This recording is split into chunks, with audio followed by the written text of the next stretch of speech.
எப்போ நியூஸ் பேப்பரை ஓப்பன் பண்ணாலும் இல்லை இங்கே அவங்க லஞ்சம் வாங்கினாங்க, இங்கே பிடிபட்டாங்க, இவங்க லஞ்சம் வாங்கினாங்க, அந்த நியூஸ் வந்து டெய்லி வந்துக்கிட்டே இருக்குது. அந்த மாதிரி நியூஸை பார்க்கும்போதெல்லாம் நம்ம மைண்டில் வர்றது சேனாபதிக்காக. முதல் படத்தில் அது அவர் அவ்வளோ அழுத்தி வாசிக்கல. இதில் அடி ரீங்காரத்தோட சாப்போட ஆட்டிருக்காரு. டீமோட சப்போர்ட் இல்லைன்னா அதை பண்ண முடியாது. மெயினாக ப்ரொடியூசருக்கு ஸ்பெண்ட் பண்ணணும்.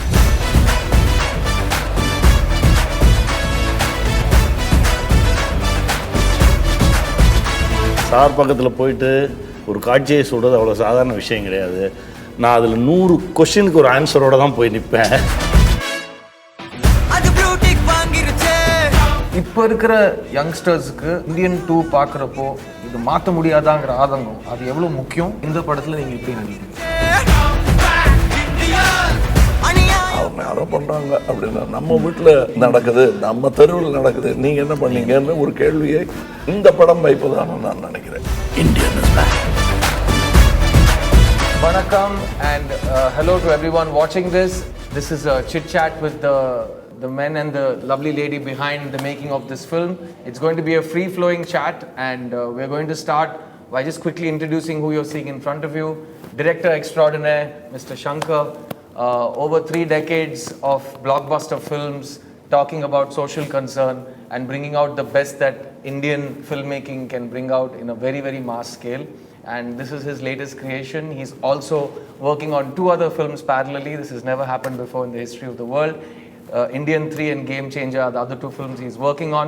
Thank you, Shankar sir, for joining us on this.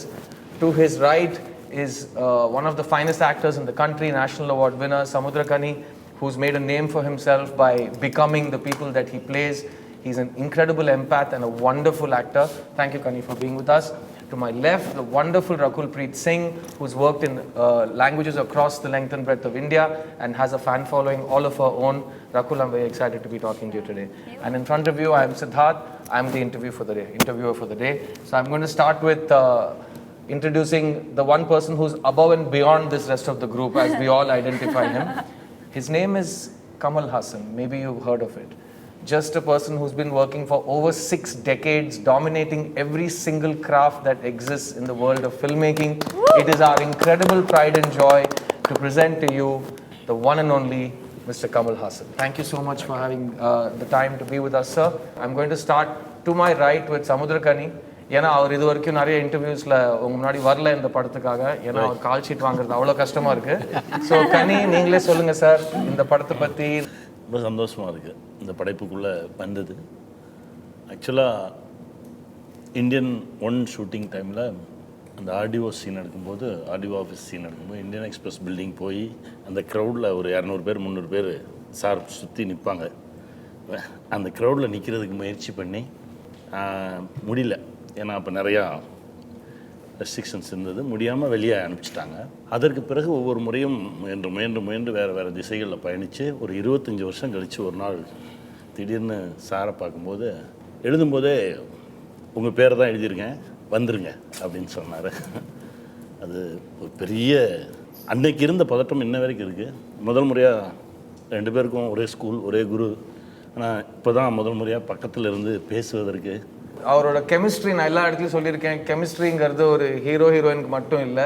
ஏன்னா நிறைய பேர் லைஃப்பில் லவ்வே அனுபவிக்காமல் கூட இருந்திருக்கலாம். ஆனால் யாருமே தகப்பன் பாசத்தை அனுபவிக்காமல் இருந்திருக்க மாட்டாங்க, அந்த ஃபீல் இல்லாமல் இருந்திருக்க மாட்டாங்க. ஸோ இந்த கெமிஸ்ட்ரி பயங்கரமாக ஒர்க் அவுட் ஆயிருக்குன்னு நானே சொல்லிக்கிறேன். ஒரு முறை கட்டி பிடிக்கும் போது கூட அந்த சூடு கூட உணர முடியாது. அப்பா புள்ளன்றது. அப்புறம் உங்களை அடிக்கிற காட்சி வரும்போது என்னால் முடியல. சார் சொன்னார், ஒரு தடவை தானே அடிச்சிருங்களேன் அப்படின்னு சொல்லியே ஆகணும். லைக் செருப்பு எடுத்து அவர் அடிக்கிற மாதிரியான அந்த சீனு உங்களுக்கு தெரியும். அந்த சீனில் சார் திருப்பி எடுத்து அதாவது வெறி அடங்குற வரைக்கும் அடிங்க செருப்பால். செருப்பையும் திருப்பி தான் அடிச்சார். ஆமாம் சார், வந்து நிறையா டேக் வர போகுது, போகிறோன்ற அளவுக்கு நீங்கள் அடிங்க. நார்மல் செருப்பாக இருந்தால் கூட வலிக்காது சார். இவங்க வலிக்காத செருப்புன்னு ஒன்று கொண்டு வந்து கொடுத்தாங்க சார். சார் பட்டவனுக்கு தான் சார் கேட்குறேன். அதுதான் சொல்ல வரேன். நான் வந்து அப்பா ஒரு ஆர்டிஸ்ட் மேலே அடிக்க போகிறோம், அந்த சாஃப்டான ஒரு இதை போட்டு கொண்டு வாங்கன்னு கொண்டு வந்தாங்க. பட் அதுவே அவ்வளவு இதை அப்போ நான் எடுத்து அடித்து பார்த்தா அவ்வளோதான் இருக்குது. முதல்ல காமிச்சிக்கல இவர். காமிச்சிக்கல. ஆனால் போட்டு அடி அப்புறம் முடியல. ஒரு 7 டேக் அப்புறம் சார் எனக்கு ஒரு சின்ன ஏதோ சம்திங் எனக்கு பின்னாடி ஆக்சுவலா ஃபுல்லா பர்பிள் ஆயிடுச்சு, ஃபுல்லா ரத்தம் கட்டி இதாயிடுச்சு. ஆமா, ரகுல் கூடவே எனக்கு வந்து ஏதோ ஒன்று ஏற்கனவே எனக்கு லெஃப்ட் சர்ஜரி ஆயிருந்தது, அதுக்கப்புறம் தான் பண்ணது. No, I was there in that scene. Very, you were there. And I remember there was a lot of crowd. இது ரொம்ப நல்ல விஷயம் தான், எல்லாருக்கும் தெரிஞ்சிருக்கு. நான் ரொம்ப சந்தோஷப்படுறேன், பெருமையாவும் இருக்கு. சில பேர் செருப்படி வாங்கி திருந்துவாங்கன்னு நம்புறாங்க, அப்புறம் நானும் நம்புறேன். அடுத்த கேள்விக்கு போயிடுவோம். Rakul, this is your first collaboration with all the people on this dais, and Indian வரப்போ கண்டிப்பா நீங்க பிறந்திருக்க மாட்டீங்க, அப்படியே மெயின்டைன் பண்ணிப்போம். So Indian too. No, you were not born, I was saying, when that film came out. I'm keeping your screen age alive. Yeah. Okay, Thanks, so sir. tell me, how did it feel to get a call from Shankar sir in a film being headlined by Kamal sir?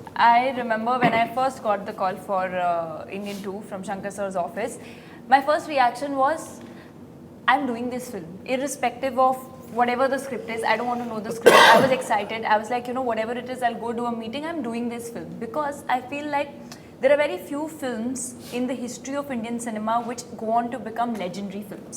Like today, after 28 years also, you remember the kind of impact Indian had. Some are great films, some are impactful films, and Indian was both, right? And I feel like for me, just being a part, who would have thought, when I watched the film, that I would star in the sequel one day. And for me, it was just a dream come true. I've said it in other interviews also, but now that I'm sitting in front of all of you, I'll say that, it was like a dream to work with Kamal sir, to share screen space with him and Shankar sir's film. I don't think I could have asked for anything more. And you're also nice only. Thank you. இல்ல, but Rakul சொன்னதுக்கு I'll add one more thing. நாங்க செட்ல பேசியிருக்கோம். Rakul and I have asked each other, can you believe we are acting in a scene with Mr. Kamal Haasan? Because தூரத்துல இருந்து எல்லாருமே அவர் வந்து ஒரு இன்ஸ்டிடியூஷன், ஒரு ஐகானிக் கிரியேட்டரா பார்த்திருக்கோம், ஒரு ஆக்டரா பார்த்திருக்கோம். அவர் கூட நடிக்கிறது நாங்களே நம்ம ஒரு நம்பிக்கையே வரல. I remember the first time when we were shooting with sir, we were so smitten by his that whole prosthetic and the way he was. It was Chennai heat, correct. Summer.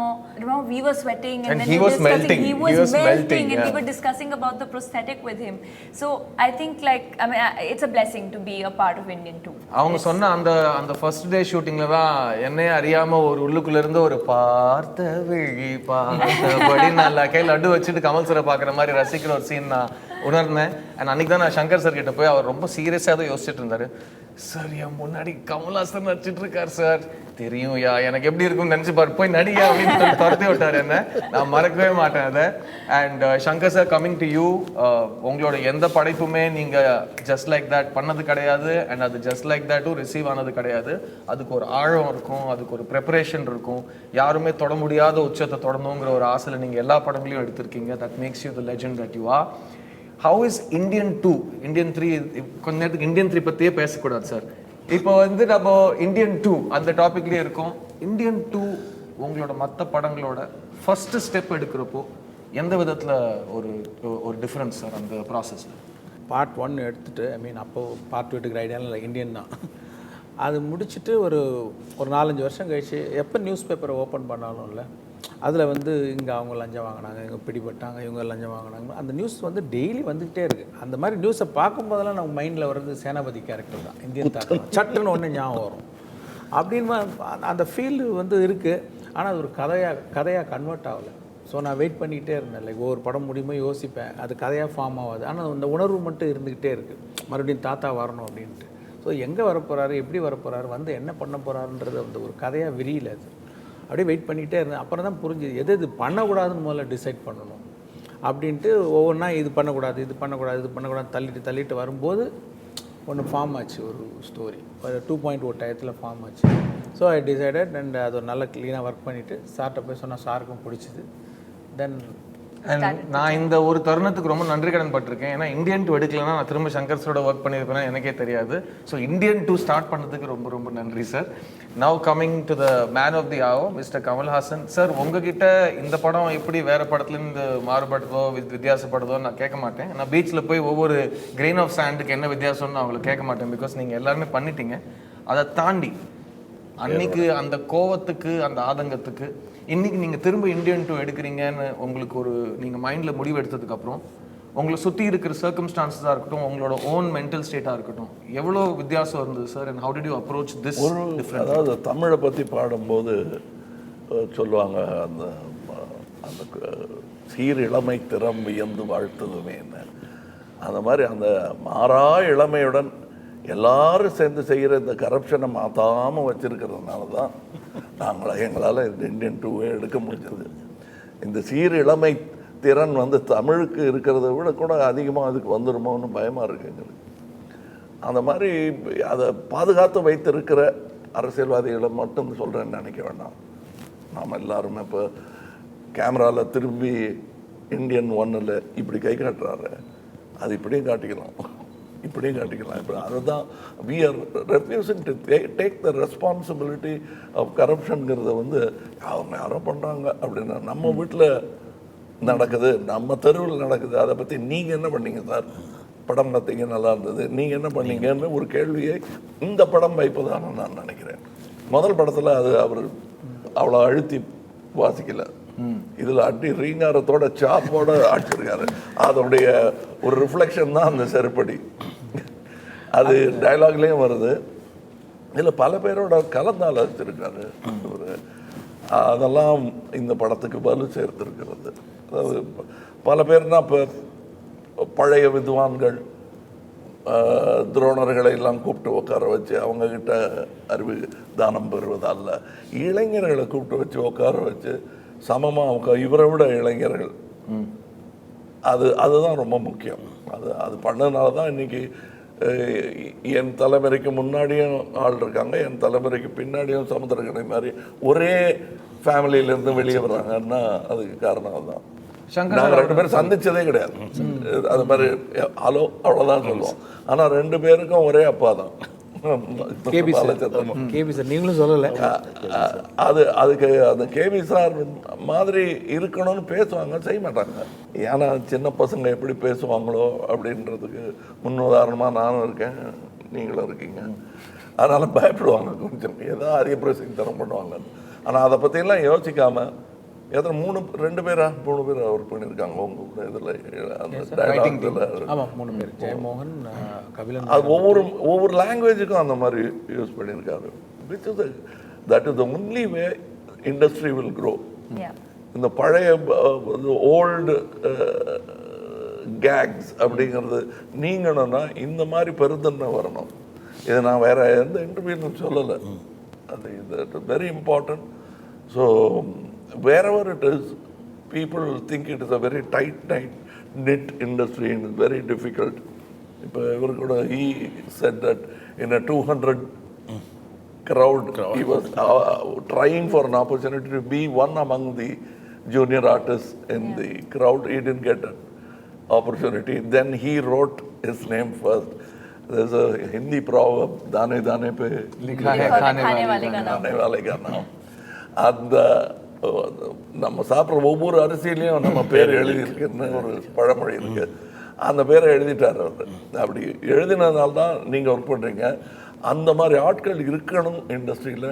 அப்போ இதை பார்த்துட்டு இருக்கிறவங்கள எத்தனை பேர் இந்த மாதிரி interview கொடுக்க போகிறாங்களோ அதை நான் நினச்சி பார்க்குறேன். நான் thank you Kamal sir. Shankar sir, சில பேர் கேள்வி கேட்குறாங்க, லஞ்சம் மாதிரி விஷயங்கள்லாம் இப்போ ஒரு பெரிய விஷயமே இல்லையே, அப்போது ஒரு 25 வருஷத்துக்கு முன்னாடி இருந்தது, இப்போ எல்லாரும் ஒன்றும் பெரிய விஷயமா இல்லை, ரொம்ப ஆபத்தானதை நான் ஃபீல் பண்ணுறேன். செமிச்சிட்டாங்க சார். ஆமாம் இல்லை, ஜீரணம் பண்ணிட்டாங்க. அதில் இன்னொரு விஷயம் நான் திருப்பியும் அடிப்பேன். அது இந்த போர்டை எப்படி வேணால் திருப்பி விளையாடலாம், கேரம் போர்டு மாதிரி. காந்தி காலத்துலலாம் யார் சொன்னா அப்போ வாங்கலைன்னு? காந்தியை விட்டுருங்க, அந்த மாதிரி ஒரு 100 பேர் தற்கொலைக்கே ரெடியாக அரசியல் இறங்கினவங்க தான் அவங்க. இன்றைக்கும் அப்படி தான் இருக்குது அரசியல். ஒரு லிரிக் கூட வரும் sir, sorry to interrupt you, அநியாயம் பழகிடுச்சேன்னு ஒரு லிரிக் வருது, come back Indian song. So அந்த மாதிரி எல்லாம்.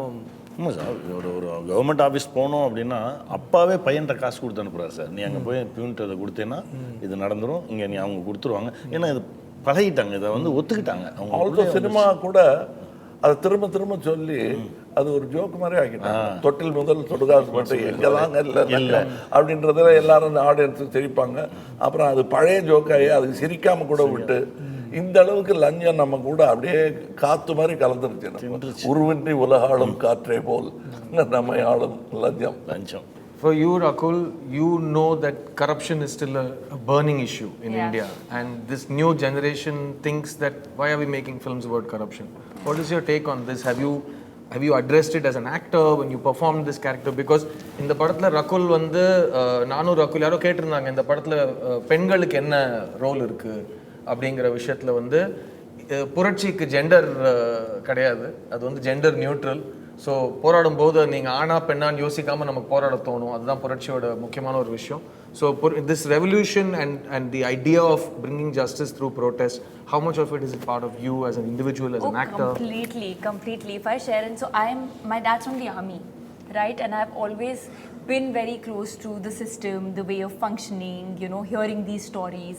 So when I was a kid, I used to always say, you know, when I grow up, I'm going to, this is really funny, but I used to say, and I was 5 or 6 years old, so please don't like take me on it, but I used to say, I'm going to shoot all the bad people when I'm 60 years old, and then after that, if I go to jail, it's fine, you know, anyways, I'm going to die. So that's the kind of revolutionary mindset I've had since I was a kid. And I feel it's amazing if through films, see, films are the biggest medium, right, of consumption. And I feel if through entertainment, if through that platform, we can voice out issues, we can voice, it's like showing a mirror. It's like telling everyone that, you know, you can't just crib about what's existing, but take charge. And I think films like Indian create that impact. That's what I was saying. Very few films leave that impact. And I think we have that through Indian 2, very well said in the film.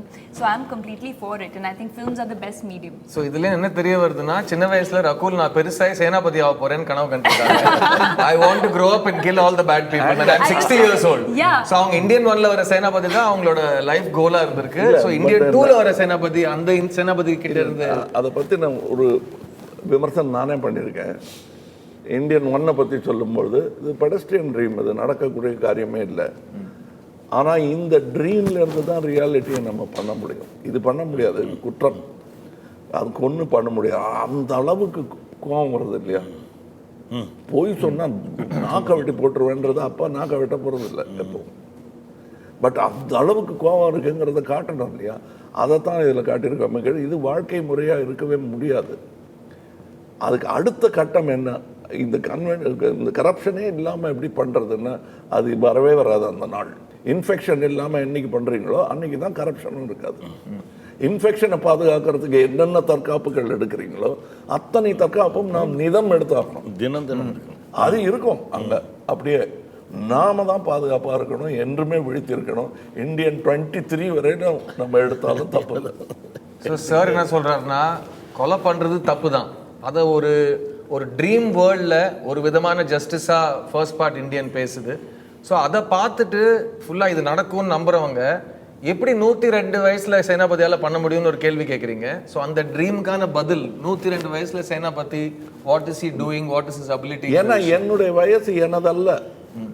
இப்போ நான் சந்தித்த பெரியவர்களை பாலச்சந்திரனும் உதாரணத்துக்கு சொல்லலாம், அல்லது ஒவ்வொரு ஆள்கிட்டேருந்தும் இவர்கிட்டேருந்தும் கூட நான் செட்டில் இருந்து படம் கற்றுக்கிட்டு தான் இருக்கேன். ஒரு செட்டில் இவ்வளோ கயாசு நிலவும் செட்டில் அமைதியாக எப்படி உட்காந்துருக்கிறது அப்படிங்கிறத ஃபஸ்ட்டு கற்றுக்கணும். ஏன்னா அதுக்கு நேர் ஆப்போசிட் நம்ம வாத்தியார். அதாவது அவருடைய பிபியை அப்படியே பாப்பா உனக்கு கொஞ்சம்னு கொடுத்துருவாங்க. நமக்கெல்லாம் பிபி வந்துடும். அதுக்கு நேர் எதிர்மாறானதை இன்னொரு தலைமுறையிலிருந்து கற்றுக்க முடியுது. அப்படி பார்க்கும்போது சேனாபதியோட வயசு 170 வரல இருப்பார். ஏன்னா 1000 வயசு அது எல்லாத்தையும் சேனாதிபதி அவராகவே இருக்க வேண்டிய அவசியம் இல்லை. அந்த குணாதிசயத்தை கொடுத்து விட்டால் சேனாதிபதி சிரஞ்சீவி. நம்ம தெலுங்கு சிரஞ்சீவி கோச்சிக்க போறாரு, அவர்கிட்ட பர்மிஷன் இருக்கேங்க, அவர் பேரை யூஸ் பண்ணலாம். நான் கரீனா, அடுத்த கேள்வி உங்ககிட்ட வரேன். நீங்கள் ஒரு ரைட்டர், ஒரு சிறந்த டைரக்டர், நீங்கள் நிறைய ஹிட் படங்கள், கல்ட் படங்கள் நடிச்சிருக்கீங்க. உங்களோட படங்களும் சீக்குவலுக்கு ஒரு நாள் வரும். ஆனால் இந்த பாயிண்ட் ஆஃப் வியூவில் ஒரு ரைட்டராக, ஒரு டைரக்டராக ஒரு சீக்குவல் எடுக்கிறப்போ உங்களுக்குள்ள என்ன மாதிரி டவுட்ஸ் வரும், என்ன மாதிரி ஜாகிரதைகள் நீங்கள் எடுத்துப்பீங்க, நீங்கள் யோசிக்கிறீங்க? ஸோ அந்த மாதிரி ப்ரெஷர்ஸ் உங்களால் ஃபீல் பண்ண முடியுதா இவ்வளோ பெரிய ஒரு ஃப்ரான்ச்சைஸ்க்கு? தினம் செட்டில் பார்த்துக்கிட்டே இருப்பேன். எவ்வளோ அந்த மெனக்கெடல் இருக்குல்ல, எவ்வளோ கவனமாக கையாளுறாரு. நம்ம பேசியிருக்கோம் நிறைய நாள். தினம் நான் வந்து ஒரு உதவி இயக்குனர் மாதிரி தான் பார்த்துட்டே இருப்பேன். அவர் எழுதின அந்த காட்சியை கையாளும் விதமே எனக்கு அவ்வளோ பிடிச்சிருக்கும். அதில் ஒரு அழகாக ஒரு கிராஃப் போட்டு, ஏன்னா இப்போ ஒரு சில படங்களுக்கு நம்ம போகும்போது நான் யாரையும் குற்றம் சொல்லலை, ஒரு எல்லாம் சுற்றி வராங்க, எல்லா இடத்துலையும் ஒரு 30 ஆக்சஸில் ஆக்ட் பண்ண வேண்டியதாக இருக்குது. கத்துற காட்சியாக இருந்தால் கூட நீ எதை வைப்பீங்கன்னு சொன்னீங்கன்னா நல்லா கத்திடலாம் அப்படின்னா கூட, இல்லை சார் அது இப்போ சொல்ல முடியாது, நீ கத்திருங்க அப்படின்னு தான் சொல்கிறாங்களே தவிர, அதுக்கப்புறம் அண்ணன்ட்ட பார்க்கும்போது கரெக்டாக இந்த இடத்துல இந்த ஆக்சஸில் தான் ஷார்ட் வரும், இல்லைன்னா இது பேலன்ஸில் இருக்கும், இன்னொரு நாள் எடுப்போம் அப்படின்னு சொல்லி நான் சொன்னேன். ஒவ்வொரு காட்சிக்கும் நீங்கள் போடுற அந்த வரைபடத்தை வச்சு ஒரு புக்கு போடலாம் அப்படின்னு நான் கேட்டேன். போங்க அப்படின்றாரு.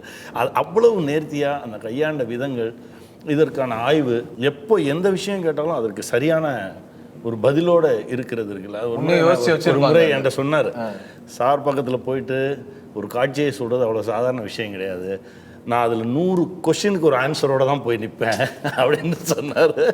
ஏன்னா ஒரு கேள்வி கேட்கும்போது அதற்கு சரியான பதில் சொல்லிட்டோன்னா அதுக்கப்புறம் திரும்ப நம்ம மேல் நம்பிக்கை வந்துடும்ல. அதற்கு தான் ஒவ்வொரு இயக்குனருமே போராடுவது. அதான் சொல்லுவார், இப்போ 100 கொஸ்டின் நானே கேட்டு 100 ஆன்சர் நானே ரெடி பண்ணி வச்சுட்டு எல்லாத்துக்கும் தயாராக போய் நிற்பேன். எனக்கு இதெல்லாம் தான் அண்ணங்கிட்டேருந்து எடுத்துக்கிட்டது. அவர் சொல்கிறது பார்த்தா ஒன்று தோணுது சார், அந்த காலத்தில் நீங்கள் இந்தியன் 1 எடுக்கிறப்போ செட்டில் நிறைய பேருக்கு, முக்கால்வாசி பேருக்கு நீங்கள் என்ன எடுக்கிறீங்கன்னு ஃபுல்லாக புரிஞ்சுக்கிறதுக்கு வாய்ப்பே கிடையாது. பிகாஸ் உங்களையும் கேமராமேனையும் தவிர யாருமே ஆக்சுவலாக படத்தில் வரப்போகிற அந்த மேஜிக்கை மைண்டில் பார்க்கல. இப்போ நம்ம எடுக்கிற படங்களில் செட்டில் இருக்கிறவங்க எல்லாருக்குமே மானிட்டர் தெரியுது, அவங்க எல்லாருமே கருத்து சொல்கிற ஒரு கரெக்ஷன் சொல்கிற ஒரு மூடில் இருக்காங்க. ஆடியன்ஸில் சின்ன பசங்களுக்கு விஎஃப்எக்ஸ்னா என்னன்னு தெரியுது, ப்ராஸ்தட்டிக்னா என்னன்னு தெரியுது, அவங்களும் ரீல்ஸில் பேட்டை கிளப்பிட்டு இருக்காங்க. இந்த சேஞ்ச் ஆஃப் ப்ராசஸில் உங்களோட ப்ராசஸ் இவ்வளோ இன்புட்ஸ் வர்றப்போ நீங்கள் உங்களை எப்படி ப்ரொடெக்ட் பண்ணிக்கிட்டு உங்களோட விஷனை ப்ரொடெக்ட் பண்ணுறீங்க? இல்லை, அதை மைண்டில் எடுத்துக்க வேண்டியதுதான். ஏன்னா இப்போ சோஷியல் மீடியா வந்துருச்சு. இப்போ இந்த ஜெனரேஷன் எதை லைக் பண்ணுறாங்க, அவங்க எப்படி ரியாக்ட் பண்ணுறாங்களோ நம்ம சுற்றி பார்த்துட்டு, நம்ம வீட்டில் பசங்க இருக்காங்க, ஸோ அவங்களெல்லாம் ஸ்டடி பண்ணிக்கிட்டே இருக்காங்க. அதுவும் சேர்ந்து தான் ஸ்கிரிப்டுக்குள்ளே வரும். முந்தையெல்லாம் நாடக நடிகர்கள்லாம் கூட சொல்லுவாங்க, உங்களால் சினிமாக்காரங்களுக்கு இதெல்லாம் தெரியவே தெரியாது, you will never enjoy the live பர்ஃபார்மன்ஸோட ப்ளஷர் உங்களுக்கு தெரியாதுன்னு. கிட்டத்தட்ட அந்த 2 கோடு மீட் பண்ணுற தருணத்துக்கு வந்துட்டோம். கிட்டத்தட்ட லைவாக என்ன சொல்கிறாங்கங்கிறது ஒரு காட்சியை சொன்ன உடனே அப்ளாஸும் வருது, கமெண்ட்டும் வருது, கிரிட்டிசிசமும் வருது. இதை வைக்கலாமே வேணாம்ங்கிற டிசிஷன் பண்ணுற அளவுக்கு கூட டைம் இருக்கு. இட்ஸ் பட் எல்லாத்துக்கும் கேட்டு பயந்துக்கிட்டு சொல்லிட்டு இருந்தோம்னா கவிதையும் வராது, கனவும் வராது, படமும் வராது, கதையும் வராது. கரெக்ட். கமல் சார் 6வது வயசுலேருந்து ஒரு விஷயம் பண்ணிங்கன்னா நீங்கள் ஃபுல்ஃபில்டாக பண்ணியிருக்கீங்க, அது ஒரு எக்ஸலண்ட் ஸ்டேஜுக்கு எடுத்துகிட்டு போயிருக்கீங்க. ஸோ உங்களால் பண்ண முடியாததுங்கிற விஷயங்கள் அது உங்களுக்கு மட்டும்தான் தெரியும், the challenges that you want to accept. இப்போ நீங்கள் சங்கர் சாரோட இமேஜினேஷனில் சீனோ ஸ்கிரிப்டோ ஒரு படத்தோட கதையோ கேட்குறப்போ உங்களால் ஒரு விஷயம் பண்ண முடியுமான்னு நீங்கள் யோசிக்கிறீங்களா, இல்லை எதுவாக இருந்தாலும் பண்ணலான்னு இறங்கி அடிக்கிறீங்களா? ப்ராசஸ் ஏதாவது மாறி இருக்கா? கண்டிப்பாக ஆரம்பத்துலேருந்து என்ன யார் பண்ணலாங்கிறது முக்கியமாக என்ன மானிட்டரை பற்றி சொல்லுவாங்க. இப்போ இந்த படத்தில் மானிட்டருங்கிறது நீங்கள் ரஷ் பார்ப்பீங்களா அப்படின்னு கேட்குற மாதிரி தான்.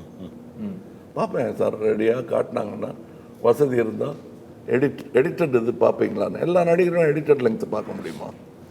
அந்த மாதிரியே வளர்ந்தவன் நான். இப்போவும் நான் அதே டிசிப்ளினில் தான் இருக்கேன். நான் பார்க்குற மானிட்டர் எனக்கு எத்தனை காலம் ஆனாலும் மாறவே மாறாது. அது டைரக்டருடைய கண்ணு, டெக்னீஷியன்ஸுடைய கண்ணு தான். அதில் தெரிகிற ரிஃப்ளெக்ஷன் கொஞ்சம் நம்ம ரிஹர்சல் பண்ணும்போதே எப்படி பார்த்தோம்னா அப்படின்வாங்க, அது நோன்னு அர்த்தம். அவங்க நம்மக்கிட்ட கனிவாக இருக்காங்கன்னு அர்த்தம். 100 வாட்டி பார்க்கலாம் அப்படின்னாங்கன்னா நோ அப்படின்னு சொல்கிறாங்கன்னு அர்த்தம். அதை புரிஞ்சுக்கணும். அதுதான் எனக்கு மானிட்டர். அதனால் நான் ரிஹர்சல் பண்ணிகிட்டே இருப்பேன். போயிடலாமே, டேக் போயிடலாமே, மேக்கப் புரிஞ்சிட போது எல்லாம் சொல்லுவாங்க. அந்த வேஷம் கலையிறதுக்கு முன்னாடி அதாவது நான் ப்ரிப்பேர்டு இல்லைங்கிற வேஷம் கரைஞ்சிடக்கூடாதுங்கிற பயம்தான் எனக்கு ஜாஸ்தியே தவிர செய்யக்கூடாது, செய்ய முடியாதுங்கிறது எங்களுக்கு தெரிஞ்சே ஆகணும். அதுவும் ஆடியன்ஸுக்கு அது தெரியவே கூடாது. இவனால் இதை செய்ய முடியாது, இருந்தாலும் தைரியமாக செஞ்சுருக்கான்னு அவங்க நினச்சிட்டாங்கன்னா இந்த ஷோ இஸ் அ ஃபெயிலியர். இந்த பையன்ட்ட இவ்வளவு இந்த குருவி தலையில் இந்த பனங்காயை வச்சிருக்கவே கூடாது அப்படின்னு ஆடியன்ஸ் சொல்லிட்டான்னு வச்சுங்க. அப்போ இந்தியன் கிடையாது. நான் இந்தியன் செய்யும்போது என்னங்க 40 வயசுக்கு உள்ள அப்படின்னு நினைக்கிறேன். நம்ம என்னல்ல இப்போ வயசை பற்றி கவலையே இல்லை. 120ன்றாங்க, 106ன்றாங்க, நான் 126ன்றேன். அதனால் அதை பற்றி பயம் இல்லை. But that is very important.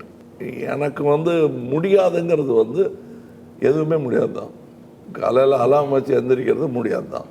முடியணும்னு நினச்சா அதுக்கு எல்லாம் உதவி வேணும். ஆனால் அடிக்கிறதுக்கு முன்னாடி எந்திரிச்சிடும் நினச்சா அது வெவ்வேறு இடத்துல இருந்து வெவ்வேறு தொழில்நுட்ப இதில் வந்து அவங்க யூஸ் பண்ணியிருக்கிற டெக்னீஷியன்ஸ் எண்ணிக்கை முந்தியெல்லாம் தியேட்டரில் அவ்வளோ கூட்டம் இருந்தாலே போதும் படம் வெற்றின்னு சொன்ன அளவுக்கு செட்லேயே இருக்குது. நீங்கள் ஆரம்பிக்கும் போதே 200 பேரில் இருந்ததில் எனக்கு இடம் கிடைக்கலன்னு தானே சொல்கிறீங்க. சினிமாவில் டிக்கெட்டு கிடைக்கல, அடிக்கிறதுக்கே டிக்கெட்டு கிடைக்கல. அந்த மாதிரி இருக்கக்கூடிய இடத்துல எத்தனை பேர் எத்தனை விஷயத்தை கவனிச்சுட்டு இருக்காங்க. அதெல்லாம் என்னுடைய ஸ்ட்ரென்த்தாக நான் எடுத்துக்கிறதே கிடையாது. அவங்களுடைய ஸ்ட்ரென்த்தெல்லாம் நான் யூஸ் பண்ணி பரிமளிக்கிறேங்கிறது தான் உண்மை. அது மாதிரி நிறைய டெக்னீஷியன்ஸ் இதில் வேறு காட்சிகள் அதெல்லாம் நீங்கள் பார்த்து எப்படி எடுத்தாங்கன்னு ஆச்சரியப்படுறது தான் எங்களுக்கு சந்தோஷம். மேஜிக் ஸ்டேஜுக்கு பின்னாடி போகக்கூடாது. போனால் கைக்கு பின்னாடி ஒழிச்சு வச்சிருக்கிற கார்டு இங்கே இருக்கிற விஷயம் எல்லாம் தெரியும். அதனால தான் பதறாரு அவர் ஒவ்வொரு முறையும். வேணாம் திருப்பி பற்றி பேசாதீங்க அப்படி கை காட்டிக்கிட்டே இருப்பார் சைடில் இருந்து. சங்கர் சார் உங்ககிட்ட வரேன். உங்ககிட்ட இந்த படத்தில் இல்லை எந்த படத்துலையும் ஒரு டெக்னீஷியன் வந்து சேர்றாங்கன்னா நீங்கள் என்ன பண்ண போகிறீங்கன்னு அட்லீஸ்ட் ஒரு யூகமோடு வந்திருப்பாங்க. அதையும் தாண்டி நீங்கள் பிரம்மாண்டத்தையும் ஸ்கேலையும் அழுத்தத்தையும் ஒரு படத்துலையும் ஏற்றிட்டு வரீங்க. இந்த படத்தில் உங்க கூட ஒர்க் பண்ண டெக்னீஷியன்ஸ், பிகாஸ் சங்கர் சரோட இமேஜினேஷன் வந்து அவரோட இமேஜினேஷனுக்குள்ள எல்லாரும் நம்பிக்கையோட கை வச்சு ஒவ்வொரு ஹெட் ஆஃப் டிபார்ட்மெண்ட்டும் அதை வெளியில் எடுத்துன்னு வந்து அதை பெருசாக ஓவர் 6 years டு ஃப்ரூஷன் கொண்டு வரும். ஸோ இந்த படத்தில் ஒர்க் பண்ண தொழில்நுட்ப கலைஞர்கள் ப்ளஸ் நீங்கள் இது வரைக்கும் யூஸ் பண்ணாத டெக்னாலஜி இந்த படத்தில் வாட் எக்ஸைட்டட் யூ அதை பற்றி சொல்லுங்கள். இல்லை எல்லாருமே தான். இப்போது ரவிவர்மன் பார்த்தீங்கன்னா இப்போ அவர் வந்து ரொம்ப சூப்பராக லைட் பண்ணுவார், ரொம்ப ஃபாஸ்ட்டாக லைட் பண்ணுவார். பட் இருந்தாலும் இன்னும் கொஞ்சம் ஏதாவது ஒன்று எக்ஸ்ட்ரா இருந்தால் நல்லா இருக்குமே அப்படிங்கிறதுக்காக அவர்கிட்ட சொல்லுவேன். நான் வந்து ரவி நீங்கள் ஒரு வர்மம் போடுங்க. அவர் தாத்தா மட்டும்தான் போடுவார். நான் வர்மமா நீங்கள் ஒரு ஒளி வர்மம் போடுங்க அப்படின்னு சொல்லுவேன் அவர்கிட்ட. அவர் புரிஞ்சுக்குவார். சரி ஏதோ இன்னும் எதிர்பார்க்குறாரு. டக்குன்னு ஒரு 2 லைட்டை வைப்பார். சொன்ன உடனே டக்குன்னு அந்த மேஜிக்கை கொண்டு வந்துடுவார். இதுதான் இது ஒளிவர்மம் இல்லை, ரவிவர்மம். அது பொறுமை எல்லாருக்கும் வேணும். அதாவது ஒரு காட்சியை நாங்கள்லாம் ரிஹர்சல் பண்ணும்போது ஒரு குதிரை ஒன்று நிற்க மாட்டேன்னு போயிடுச்சு. வெயில் ஜாஸ்தி, உங்களுக்கு ஞாபகம் இருக்கு திருப்பதியில். அப்புறம் அதுகிட்ட கெஞ்சி கால்ச்சி அதான் ஹார்ஸ் பவர்னு சொல்லுவாங்க. அதை கொண்டு வந்து திருப்பி நிறுத்தி இதில் ஒரு குதிரை இவர் உள்ளே போகணும் ஒரு செட்டுக்குள்ளே. அது இடத்த எப்படி பார்த்தாருங்கிறது தான் இப்போ எனக்கு கேள்வியை. இடம் மறுக்கு படத்தில் எடுத்துட்டோம், அதெல்லாம் வேறு. இவர் எப்போ போய் இதெல்லாம் பார்த்தாருங்கிற கேள்வி வருது. அதில் ரொம்ப பேர் போக முடியாது. தலைக்கோணால் நான் நிறையா ஷூட் பண்ணியிருக்கேன். அந்த இடம் பார்த்ததில்ல.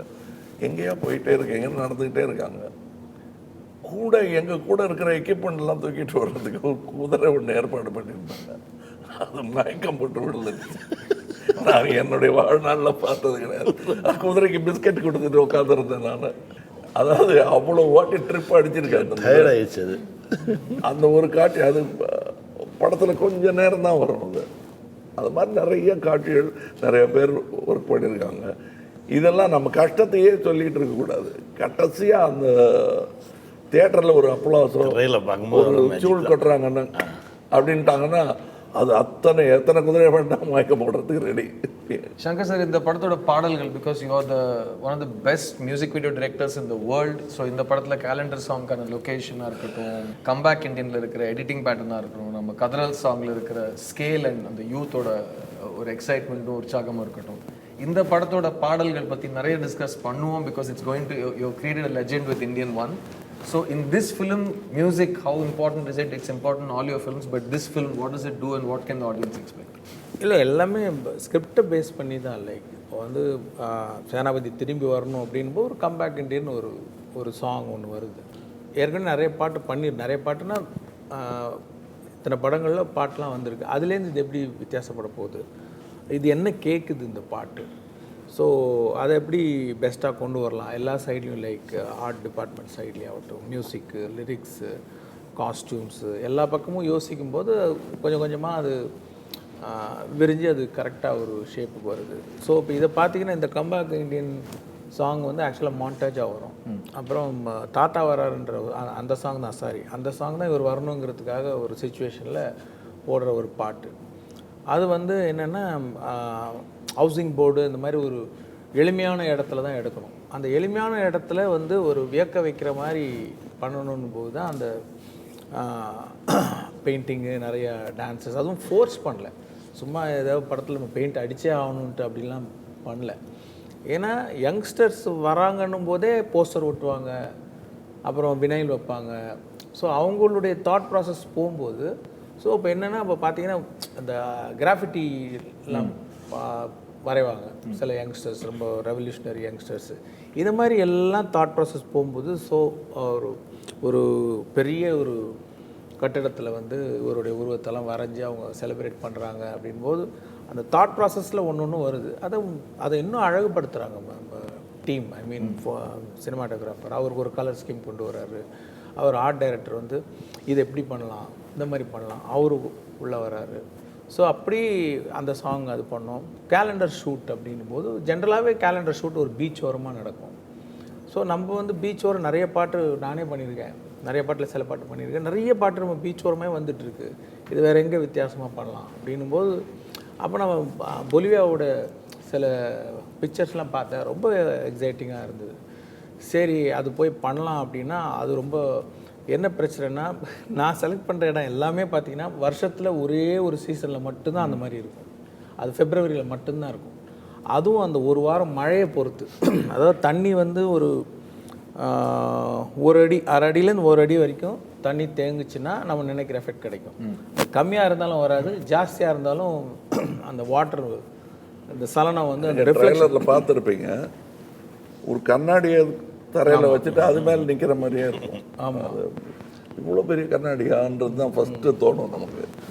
ஏன்னா கண்ணு கெட்ட தூரம் வரையிலும் கண்ணாடியை பரப்பி வச்சுட்டு அது மேலே நடந்து வாங்கன்ற மாதிரி இருக்கும். ஸோ நிறைய பேர் கேட்குறாங்க, சங்கர் சருக்கு மட்டும் இந்த மாதிரி லொக்கேஷன் இங்கே கிடைக்குதுன்னு. அதுக்கு நான் ஒரு ஸ்டூடெண்ட்டாக ஒரு பதில் சொல்கிறேன். அவரோட இமேஜினேஷனில் ஒரு கண்ணாடி மேலே 100 பேர் ஆடணும்னு இருந்தால் கண்ணாடி மாதிரி உலகத்தில் இடம் எங்கே இருக்குதுன்னு அவர் தேடினா ஈஸியாக கூகுளில் கிடச்சிடும். அந்த மாதிரி இடம் தான் அவர்.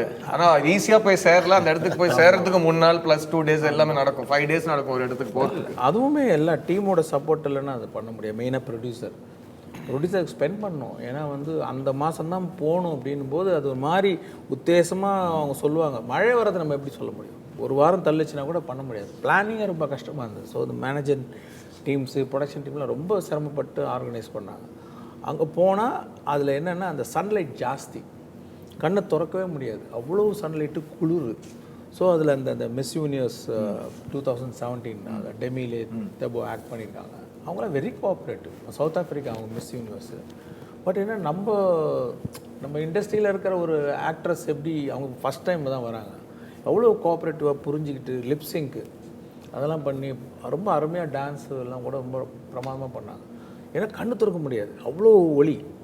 ஸோ எல்லாம் கூலிங் கிளாஸ் போட்டு அந்த மாதிரி சில ஷார்ட்ஸ் எல்லாம் எடுத்து குளிர் அவ்வளோ அதே மாதிரி அங்கே போய் சில ஆப்ஜெக்ட்ஸ்லாம் வைக்கணுன்னொன்னே ஒரு முத்துராஜ் சார் டிசைன் பண்ணி கொடுத்து அங்கே இருக்கிற ஒரு ஆர்ட் டைரக்டர் அதை எக்ஸிக்யூட் பண்ணி எல்லாமே ஒரு பெரிய டீம் ஒர்க் தான். அண்ட் இந்த டீம் ஒர்க்கில் இப்போ Muthuraj sir is our production designer. Indian 1ல் இதே மாதிரி ஒரு ப்ரொடக்ஷன் டிசைனருக்கும் ஒரு ப்ரொடியூசருக்கும் இருக்கிற சிங்க்ல தான் அந்த அளவுக்கு ஒரு பிரம்மாண்டம் கிரியேட் ஆச்சு.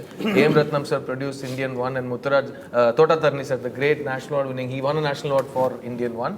அண்ட் அந்த மாதிரி இப்போ வந்து முத்துராஜ் சாரும் லைக்காவும் இருக்காங்க.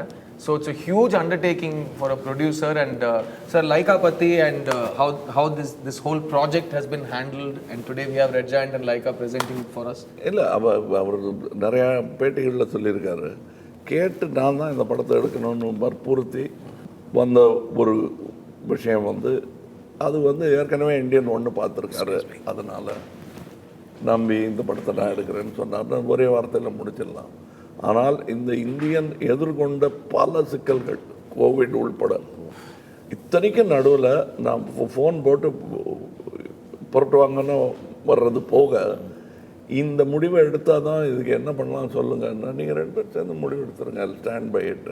ஸ்டாண்ட் பை இட்டுங்கிறது வந்து வெறும் செக்கை எழுதி போடுறது இல்லை, அதற்கான பலன்களை அனுபவிக்கிறதுக்கு. எங்கள் பொலிவியாவா ஓகே அது என்ன எத்தனை அது கேட்க மாட்டார், நல்லா வரும்ல அப்படின்னு. ஃபோட்டோ பார்த்தது இது மாதிரி இன்னும் வேறு ஏதாவது இருக்கா நம்ம படத்துலன்னு கேட்குற அந்த உற்சாகம் வந்து பணத்தை விட முக்கியமான ஒரு விஷயம். நாங்கள் இந்த நேரத்தில் ஏஎம் ரத்னம் அவர்களை பற்றி பேசாமல் இருக்க முடியாது. ஏஎம் ரத்னம்ங்கிறவர் வந்து படம் எடுக்கும்போது ஒவ்வொரு ரூபாயும் எண்ணி பார்த்து தான் செலவு பண்ணோம். அப்போ நான் முதல்ல பிரசாத் ஸ்டுடியோவில் உட்காந்துட்டு, சார் மேக்கப்பு இதெல்லாம் வேண்டாம் சார், நானே மேக்கப் மேன் அப்படின்னு தான் ஆரம்பித்தார் அவர். அது சரி சார், ஆனால் அது எங்கேயோ போயிடுச்சு அந்த கலை, இந்த மாதிரி இருக்குது அது மாதிரி இருக்குன்னு சில ஃபோட்டோஸ் எல்லாம் காட்டின உடனே ஒன்று எனக்கு ஏஜெண்ட்டாக மாறிட்டார் அவர் டைரக்டர்கிட்ட. சார் இப்படியே பண்ணிடலாம் சார்னு எனக்காக அவர் பேசிக்கிட்டு இருந்தார். அதை இழுத்து விட்டுக்கிட்டோமே தவிர நானே ஏண்டா சொன்னோங்கிற அளவுக்கு சிக்கல்கள் அதில் ஒவ்வொரு விஷயத்துலையும். ஹேர் ஸ்டைலில் இருந்து அது ஷூட்டிங் டைம், அவர் சரி இப்படி லொக்கேஷன் பார்த்துருவார், இந்த கண்ணாடி மாதிரி பச்சை பசேல் இருக்கிற இடத்துல நட்ட நடுவில் ஒரு வீடுன்னு. சரி வீடு இருக்குது, அந்த பச்சை பசேல் இல்லை, பச்சை பசேல் இருக்குது வீடு இல்லை.